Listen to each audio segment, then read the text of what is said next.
तीनों देवा शाखा है, ये पात रूप संसार। एक बार इस झलक देख लो इसकी। श्रीमद् भगवत गीता अध्याय नंबर 15 के श्लोक नंबर 1 से लेकर 4 और 16 और 17 का ये निष्कर्ष है। ये परमात्मा का दिया हुआ ज्ञान है। अब जैसे जड़ परोक्ष होती हैं, गुप्त होती हैं, पृथ्वी से बाहर इतना हिस्सा दिखाई देता है वृक्ष का, इसलिए परमात्मा ने कहा ये अक्षर पुरुष एक पेड़ है। ये तना समझो, ये तो अक्षर पुरुष है, और सर पुरुष वा की डार, और तीनों देवा शाखा हैं, ये पात रूप संसार। रजगुण ब्रह्मा जी, सतगुण विष्णु जी, तमगुण शिव जी, ये तो शाखा है इस पेड़ की, और ये इनका पिता है सरपुरुष ज्योति निरंजन, और ये अक्षर पुरुष तना है, और ये मूल मालिक ये परम अक्षर ब्रह्म परम अक्षर पुरुष है। ये कबीर साहिब है। परमात्मा ने 600 वर्ष पहले कहा था अक्षर पुरुष एक पेड़ है, निरंजन वा की डारे। निरंजन कहो, सरपुरुष कहो, काल कहो, और तीनों देवा शाखा है, भाई पात रूप संसारे। तो पुणात्मा इसमें क्या स्पष्ट किया है कि जब तत्वदर्शी संत मिल जा 15वें अध्याय के 4थे श्लोक में, उसके पश्चात परमेश्वर के उस परम पद की खोज करनी चाहिए जहाँ जाने के बाद साधक फिर लौटकर कभी संसार में नहीं आते। और गीता ज्ञानदाता कहता मैं भी उसी की शरण में हूँ, और जिस परमात्मा ने सारे ब्रह्मांडों की रचना की है, यानी जिससे संसार रूपी वृक्ष की प्रवृत्ति विस्तार को प्राप्त हुई है, यानी जिसने सब ब्रह्मांडों की रचना की है, और मैं उसी की शरण हूँ, केवल उसी की पूजा करनी चाहिए और की नहीं। कंसेप्ट हुआ क्लियर। गीता ज्ञानदाता अपने से अन्य किसी भगवान उस सर्वशक्तिमान की साधना करने को कहता, जिससे ऐसी भक्ति मिलेगी, ऐसी गति मिलेगी, फिर कभी लौटकर संसार में नहीं आते। अब गीता जी अध्याय नंबर 15 के श्लोक 16 और 17 में 2 पुरुष बताए हैं, एक सरपुरुष एक अक्षर पुरुष। ये देखिएगा, अपने सदग्रंथों में अनमोल खजाना भरा पड़ा है, और ये आउट ऑफ सिलेबस पढ़ाते रहे हमारे धर्मगुरु। इन्हें बैठा दिया हमारे पूर्वजों का, सारे भूत बनवा दिए। ये वहाँ धक्के खुआओ तीर्थों पे, वहाँ जाओ दान कर दो, उनका मोक्ष हो जाए। मोक्ष तो इस ज्ञान से होना था जो गीता में लिखा हुआ है। अब देखो ये श्रीमद् भगवत गीता है। अब इसके अंदर आपको दिखाते हैं अध्याय नंबर 15 का श्लोक नंबर 16 और 17। ये देखिएगा, ये 15वां अध्याय श्रीमद् भगवत गीता, और यहाँ से वो श्लोक है 16। दिवौ इमौ पुरुषौ लोके सर च अक्षर एव च सर्वभूतानि कटुस्थ अक्षर उच्यते। इसका अर्थ यहाँ करा इन्होंने, इस संसार में नाशवान और अविनाशी, अक्षर माने वैसे अविनाशी होता है, अक्षर अविनाशी, ये 2 प्रकार के पुरुष हैं। 2 प्रकार के पुरुष माने प्रभु हैं, और संपूर्ण प्राणियों के शरीर नाशवान है, जीवात्मा किसी की मरती नहीं। ये तो अंडरस्टूड है। अब इसका भावदास समझाएगा। इसमें क्या लिखा है कि सर पुरुष और अक्षर पुरुष ये 2 प्रभु प्रसिद्ध हैं, 2 भगवान, 2 स्वामी। अब सर पुरुष का अर्थ तो सीधा ही नाशवान है, सर माने नाशवान। अक्षर इसको क्यों कहा, और फिर 15वें अध्याय के अगले 17वें श्लोक में इसको भी रिजेक्ट किया है, अक्षर होते हुए भी, अक्षर उच्चारण करके भी इसको रिजेक्ट कर दिया। ये निष्कर्ष निकाला जाएगा, क्योंकि तत्व वेद है, तत्व ज्ञान से समझा जाएगा। अब क्या बताया है कि ये 2 प्रकार के पुरुष हैं। एक सरपुरुष है, ये 21 ब्रह्मांड का स्वामी है, ये काल है, ज्योति निरंजन है। और एक अक्षर पुरुष है, वो 7 संख ब्रह्मांड का मालिक है, वो अक्षर पुरुष है। उसकी आयु बहुत लंबी है, इसलिए उसको अक्षर कहने लगे। और जो परम अक्षर ब्रह्म है, जो पूर्ण परमात्मा, वो अन्य है, इन दोनों से भी अन्य है, और वो ओवरऑल कंट्रोलर है, सब ब्रह्मांडों का रचयिता है, सबका मालिक है। इस 21 ब्रह्मांड काल के, 7 संख ब्रह्मांड इस अक्षर पुरुष के, और अनंत ब्रह्मांड है, उन सब का वो कुल मालिक है, वो सबका दाता है, सबका स्वामी है, वो परम अक्षर ब्रह्म है। अब देखना, ये गीता जी अध्याय नंबर 15 का हमने 16वां श्लोक पढ़ लिया। इस संसार में सरपुरुष और अक्षर पुरुष कहना, दो भगवान हैं।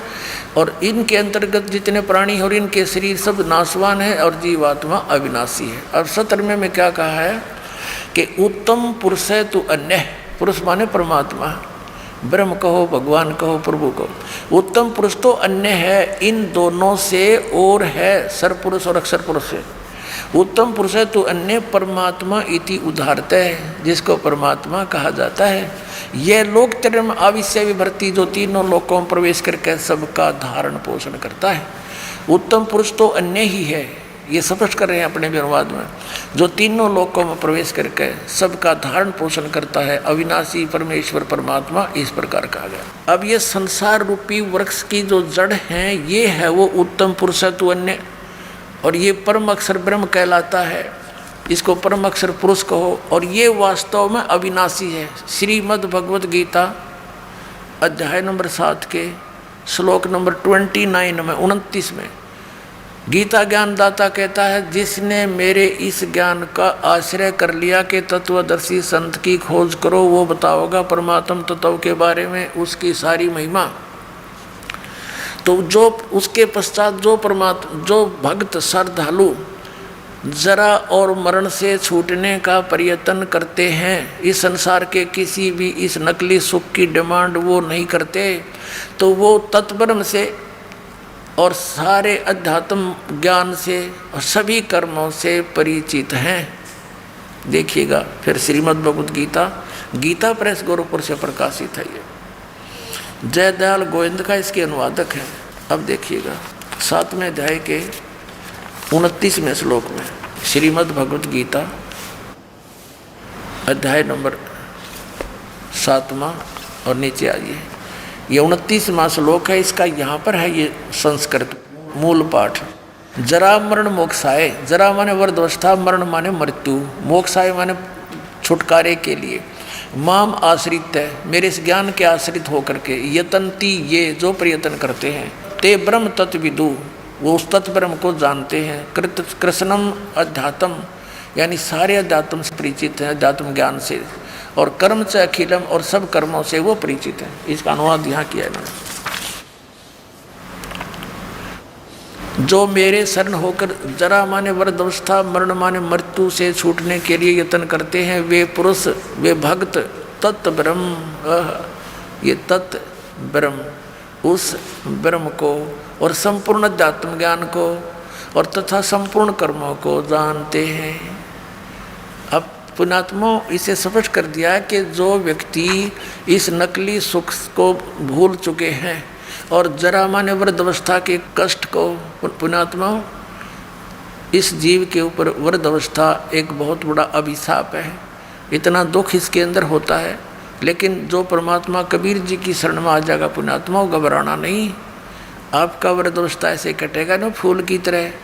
लेकिन जब तक सतभक्ति नहीं करते वो दुखी रहा करें, लेकिन फिर भी वृद्धावस्था तो वृद्धावस्था ही है, ये तो दुख तो है ही, कष्ट है, लेकिन परमात्मा की शरण में हल्का हो जाएगा, ये 30 भड़क कम लगेंगी।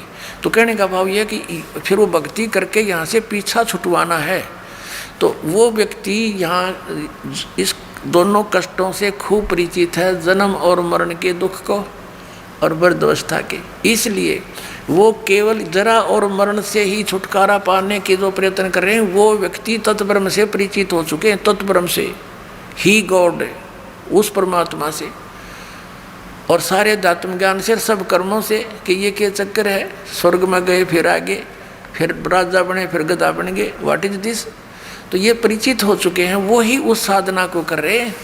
तो अर्जुन ने फिर पूछा, हे भगवान 8वें अध्याय के प्रथम श्लोक में कि किम तत्ब्रह्म, वो तत्ब्रह्म क्या है, फिर बताओ वो भगवान ऐसा कौन सा है जिसके मैं जहाँ इतना सुख है जिसके पाने के लिए फिर यहाँ की डिमांड सब छूट जाती है।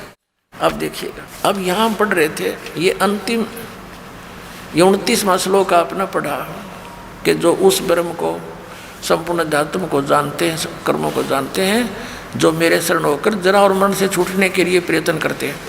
तो ये 30वां है, ये कहता जो मुझे जानते हैं तो मेरे को प्राप्त होते हैं, इसका इतना सा।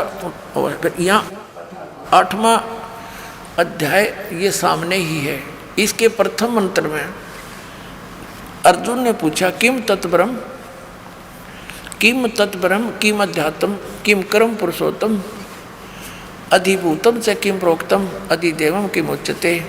हे पुरुषोत्तम, वह ब्रह्म क्या है, वो तत्ब्रह्म है क्या?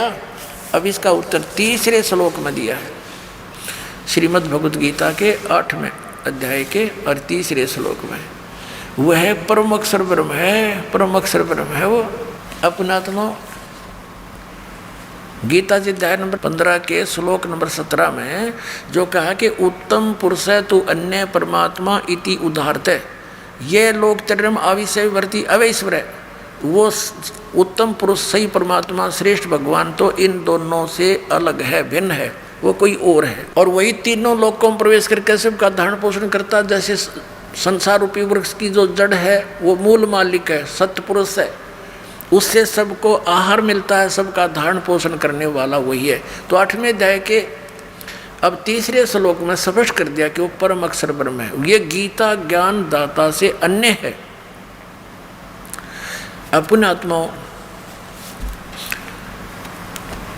अब गीता ज्ञान दाता ने स्पष्ट कर दिया। गीता जी अध्याय नंबर 8 के श्लोक नंबर 13 में कि मेरा तो केवल एक ओम अक्षर है, क्योंकि ये गीता ज्ञानदाता ब्रह्म है। ये देखिएगा श्रीमद् भगवद गीता अध्याय 8 के और श्लोक नंबर 13 में ओम इति एकाक्षरम ब्रह्म व्यवहारन मां मनुसमरण ये प्रियति तजंदेहम स याति परमाम गतिम। इन्होंने थोड़ा सा गलत किया यहाँ से, ओम ओम इस एक अक्षर रूप ब्रह्म को उच्चारण करता हुआ है और उच्चारण करता हुआ मुझ निर्गुण ब्रह्म का चिंतन करता हुआ शरीर त्याग कर जाता हुआ पुरुष परम गति को प्राप्त होता है। अब इसका अर्थ ये है, ये गीता ज्ञानदाता कहता है कि मेरा एक ओम अक्षर है मुझ ब्रह्म का, और इसकी साधना करता हुआ जाता उसकी परम गति होती है। ओम नाम से जो परम गति होनी है वह ब्रह्मलोक प्राप्ति है। ब्रह्मलोक में गए प्राणी फिर वापस आते।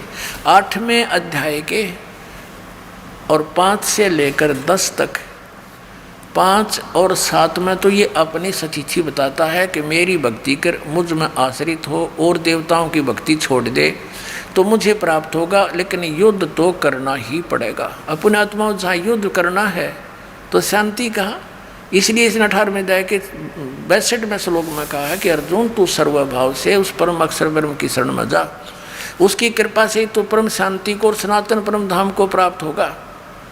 यानी वहाँ जाने के बाद सब झंझट मिट जाएगा, ना युद्ध करना ना कुछ करना। अगर मेरी शरण में रहेगा तो युद्ध तो तुझे करना ही पड़ेगा। और युद्ध करनी यानी शांति की। अब पांडवों को शांति हुई, 36 वर्ष राज किया, फिर हिमालय में जाकर गढ़ मर गई तपस्या करके, और फिर नरक में डाले गए। और इसलिए कहा कि मैं उसके बारे में जानता नहीं, तत्वदर्शी संत की खोज कर ले और उस संत के अनुसार तुम साधना करोगे तो परम शांति को, परम सुख को प्राप्त होगे। अब 5 से लेकर 8वें अध्याय के गीता के और 10 तक श्लोक आपके रूबरू रहता है, देखिएगा 10 तक आता है। 8वें अध्याय का अब यहाँ 5वां श्लोक है।